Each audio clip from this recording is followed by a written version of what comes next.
This is Cabo Verde, one of Africa's island paradises, and a country that is performing particularly well when it comes to economic growth. What has caused this nation to enjoy economic prosperity? Great question, and that is what we are going to be addressing in this video. First, let's get a sense of how Cabo Verde has performed over the last few decades. Here is a graph of Cabo Verde's GDP per capita compared to a group of West African states. Cabo Verde is in the red. As you can see, they are substantially higher. Here is a bar chart of infant mortality per 1,000 births of these countries as well.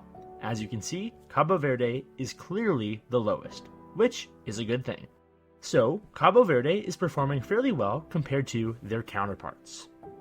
Now that we have a little bit of context, let's dive in and see what can be learned from Cabo Verde's development history. The islands of Cabo Verde were uninhabited for much of their history. While originally they were colonized by the Portuguese in the mid-15th century, there are some who argue that groups like the Phoenicians, Moors, and Africans had been to these islands before. They were also likely visited by the Genoese and Venetians in the late medieval period. All of that is fascinating, but we are going to start with the Portuguese settlers. In 1462, Portuguese settlers arrived at what is today Santiago, the largest island in the chain of islands that make up Cabo Verde. Sugar was quickly planted in order to try and copy the success of the sugar colony on Madeira Island, another one of the Portuguese colonies located to the north of Cabo Verde. Unfortunately for the settlers, Cabo Verde's dry climate made it difficult to grow sugar there, and they would have to turn to other industries to make the colony profitable. Nevertheless, the Cabo Verde Islands became increasingly important as the triangular trade developed. The triangular trade refers to the trade relationships that sent manufactured goods from Europe to Africa in exchange for African slaves, who were then sent to the New World in exchange for raw materials that were produced in the Americas. This is a dark period in the island's history, and during the ensuing centuries, Cabo Verde became a trade center in cheap manufactured goods, firearms, rum, clothes, slaves, ivory, and gold.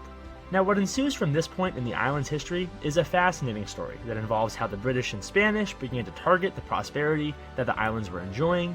Pirates even get involved at one point of Cabo Verde's history, and the famed English explorer, Francis Drake, even got in on the action and attacked the islands in 1585. All of that is fascinating and very interesting, and there is a link in the video description if you would like to learn more about it. But we are going to fast forward a little bit and talk about independence. In 1961, inhabitants of the island were granted Portuguese citizenship, but the island's inhabitants weren't too happy. Instead, they wanted independence from their colonial parent. An independence struggle ensued, which started peacefully but then became increasingly violent. And, long story short, the islands became an independent country on July 5, 1975.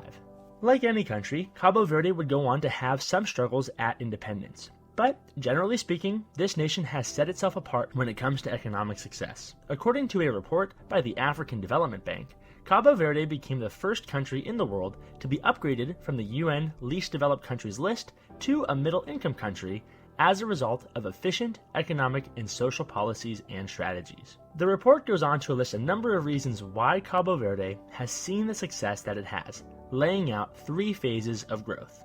According to the report, the first phase went from about 1975 to 1990, and this was a time that was characterized by fairly interventionist government policies.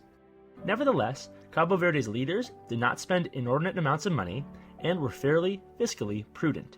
In addition, inflation remained relatively low on the island, which is always helpful. Official development assistance and remittances helped the country grow, and as a whole, the country experienced sound growth in its economy during this period. Nevertheless, state-centered policies usually end up running into trouble, and in the case of Cabo Verde, they did. The report notes that by the 1980s, the state-led central planning model ran its course. In addition, the report states that the economy entered a period of decline and macroeconomic instability. Rising inflation, growing deficits, and inefficient public enterprises all hurt the country's growth. However, things would change in the 1990s.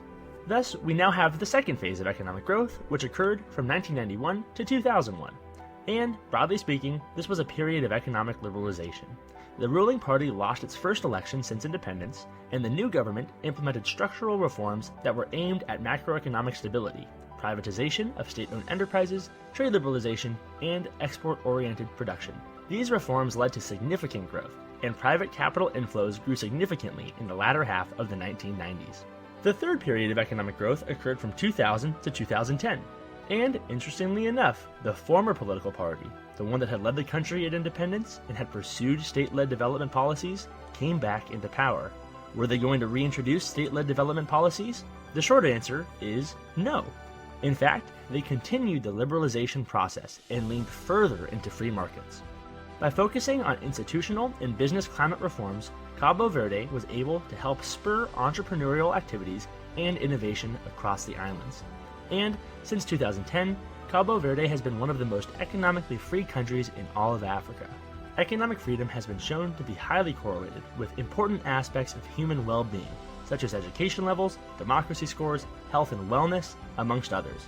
So, it is no surprise that in Cabo Verde, where economic freedom has thrived, its citizens have thrived as well. Growth has remained strong, and while the COVID-19 pandemic undoubtedly harmed the country's lucrative tourism sector, it looks like things are bouncing back for this African success story. Today, Cabo Verde's GDP per capita is over $3,290, far higher than many other African countries. In addition, Cabo Verde has a higher score on the Human Development Index than Ghana, Namibia, Angola, Zimbabwe, and many other African countries. Of course, there is still more work to be done, and Cabo Verde has a long way to go in improving the lives of its citizens, but it's a safe bet that if economic freedom continues to thrive here, then it's likely that the country will thrive as well. Stay tuned for our next video, where we discuss another island nation, Seychelles. Thanks for watching. If you enjoy this video, you may find some of our other work interesting. Check out another video here. Also, make sure to hit the like and subscribe button below, leave a comment, and follow the IATP on Twitter at @the_IATP.